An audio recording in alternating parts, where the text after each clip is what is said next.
Ô Cassi, acho que chega um momento das crianças que elas começam a fazer umas perguntas capciosas. E eu tô num momento que eu tenho uma filha de 8 anos, tá começando a fazer umas perguntas assim capciosas. Quer saber, por exemplo, é, De por onde que vêm que os bebês, né? de onde vem os bebês? Já fizeram, já foi essa pergunta, mas já fez pergunta assim do tipo, tem alguém lá, mas o meu amigo, o pai tem outra esposa e a mãe também. Mas eles não têm filhos, só tem eles. E aí uma vez ela soltou assim, mas como é que eles namoram? Eles não podem beijar na boca, né? Eu falei assim, Larissa, esse papo é com você. Mas fica a questão, esses temas, em um dado momento, vai ter que ser abordado. Como é que nasce, questão de namoro, a parte da sexualidade, né? Qual que é o momento certo para abordar esse tema? Tem uma idade certa? Não tem? Como é que a gente lidar isso de forma bíblica, clara, Sim. acolhedora? Num dado momento parece ser engraçado, mas também às vezes dá até calafrio, porque como é que você vai explicar algo que é tão sério e tão profundo sem mexer na ingenuidade da criança? Sim. São duas coisas que eu ensino, né? Quando falar desde o ventre. A Uhum, educação sexual de uma criança começa já no ventre da mãe, uhum, né?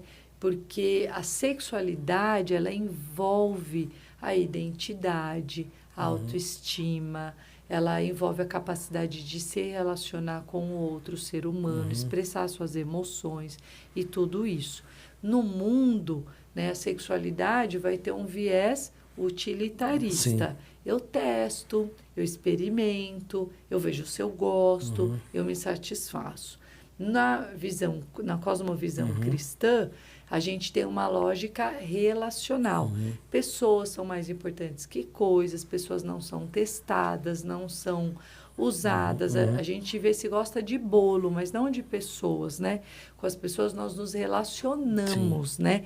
E nós só avançamos em intimidade com as quais nós entendemos que tem os mesmos pensamentos, valores, princípios, e quando a Uhum. gente vai num degrau de profundidade desses Sim. relacionamentos. Vale para casamento, namoro, vale para questão de amizades e outros relacionamentos. O mundo faz muito network utilitarista.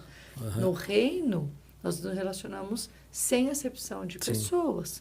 Então, as visões de mundo são muito diferentes. Então, começa com a instrução disso, Uhum. de responsabilidade afetiva, de mútuo cuidado. Você vê quando a gente guarda os brinquedos dos irmãos, a gente está aprendendo a ser marido e mulher, porque vai ter que pagar a conta É. junto, a prestação, o boleto do carro, da casa, vai ter que lavar a louça junto, lavar roupa junto. Então, trocar e cuidar dos brinquedos dos irmãos já é Uhum. esse treino da sexualidade também. Uhum. E aí, conforme você vai avançando, começa a falar sobre autoestima, integridade Uhum. física, integridade psicológica, que a gente se aproxima de pessoas que são iguais. Uhum. Depois a gente vai amar, namorar alguém que pense como a gente já Sim. começa.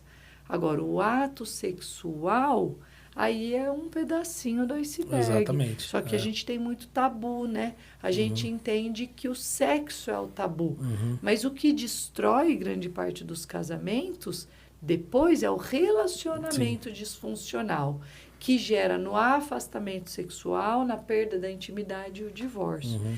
Então, e a gente está lá pensando só no ato. Então, a idade para falar sobre o ato, quando eles entram no 5º ano do ensino fundamental, eles têm contemplado isso no currículo Uhum. pela Base Nacional Comum Curricular. Então, é bom perguntar para a sua escola. Às vezes, uma escola que tem um currículo diferenciado, um bilíngue, talvez não coloque. Sim. Mas na Base Nacional Comum Curricular está lá. Então, todas as piadas É. sobre isso vão surgir Uhum. nesse ano. Então, o que você faz? Vai lá, checa com a coordenação e chegue antes no coração dos seus filhos. Se antecipe. Sim. Por que se antecipar? Quando a gente se antecipa, mesmo a gente nem estando tão preparado, a mente ela vai Uhum. entender que você oportunizou aquele conhecimento. Então, é tão bom Uhum. falar com meu pai e com a minha mãe, porque Ele sabe tudo. É. Ele deu a abertura para isso. Eu posso perguntar sobre tudo. Então, você chegar antes do colega, quando o colega, piada, os outros chegam antes, aí ele fala, e agora? Esse é o conhecedor desse assunto. Esse é a fonte de conhecimento desse assunto. Vai que eu chego para o meu pai e para minha mãe, e aí qual é a crença limitante da criança? Meu pai e minha mãe vai ficar bravo, que é a crença limitante da criança. E aí ela não fala, né? Esses dias minha menina me chamou, falou, mãe, eu tenho uma coisa muito importante para falar para você. Aí eu, vamos conversar, mas no particular. Aí tá bom, né? Ela tem 9. Aí chamou eu no particular, fomos conversar. Ela falou, mãe, eu já sei o que é sexo. E aí eu, oh meu Deus, faz cara de paisagem, né? Pergunta as fontes e tudo mais. Ela falou, eu precisava contar isso pra você, porque você fala pra contar tudo, e a gente conversa sobre tudo. Mas eu achei que você ia ficar brava. Aí eu lembrei que você fala, eu falo muito isso pros meus filhos, né? Eu nunca vou ficar brava. Eu fico brava com muitas coisas, porque é meu papel. Eu me irrito, eu me desequilibro às vezes, o que é natural. Eu não quero que vocês se desviem por caminhos tortuosos, mas, no geral, a gente não é brava. A gente, às vezes, se exalta num movimento ou numa outra coisa, o que é natural. Mas aí eu fui trazendo exemplos, né? Aquela vez que você fez isso, eu fiquei brava? Não. O dia que você quebrou? Não. O dia que você fez isso aqui errado? Não. O dia que... Então, você percebe que para as coisas sérias, na verdade, a gente não é bravo. E aí a gente pode ter uma conversa muito bacana, muito legal. E aí eu expliquei para ela sobre o chegar antes. Eu falei, olha, você ia chegar nesse assunto agora. Eu esperei para falar, porque agora nesse ano, que estava no ano passado, né? Agora que você ia ter, mas bora falar disso. E aí, né, ter esse papel mesmo. No caso ali, por exemplo, lá em casa são 2 meninas. Assim, a pergunta que fica é, o pai, tanto a mãe e o pai tem que estar preparado para essa conversa com as filhas ou filhos, ou isso é mais um papel, por exemplo, no caso ali que é menina, isso se torna mais um papel da mãe, ou o pai tem que estar junto? Porque às vezes certos assuntos, por elas serem meninas, a mãe pode gerar uma intimidade maior para tratar esse assunto. Onde fica o pai nessa responsabilidade? Eu acho que isso é um tabu. É um tabu dentro, principalmente do meio evangélico, né, e cristão. Porque, na verdade, pensa um pai viúvo e uma mãe viúva. Aí, quando eu falo isso, as pessoas falam, ai, verdade. Então, é como se a gente incapacitasse aquela família por causa de uma viuvez, de uma perda, né? Então, a gente não pode pensar assim. Todo pai e toda mãe, tanto na Bíblia quanto na psicologia, todo ser humano é potente, é capaz. A gente não tem um olhar, uma cosmovisão sobre o homem e a mulher como incapaz.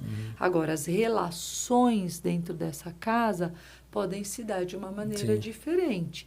E aí é tentar entender como essas relações estão construídas e postas entre o pai e as filhas, entre a mãe e o filho, né, e tudo mais. Eu acho que pode ser uma conversa, se essa relação transita muito bem, é o que deveria, os dois podem ter essa conversa juntos. Quando os pais são divorciados, se esforçar para que esse homem e essa mulher conversem sobre o assunto, como nós vamos conduzir esse dia, essa fala, quem faz, o que faz, e conduzir de uma maneira melhor. Veja uma família que se divorciou. Vamos pensar que a mãe é cristã e o pai é ímpio. Imagina ele passando o padrão dele de prática sexual para esse menino.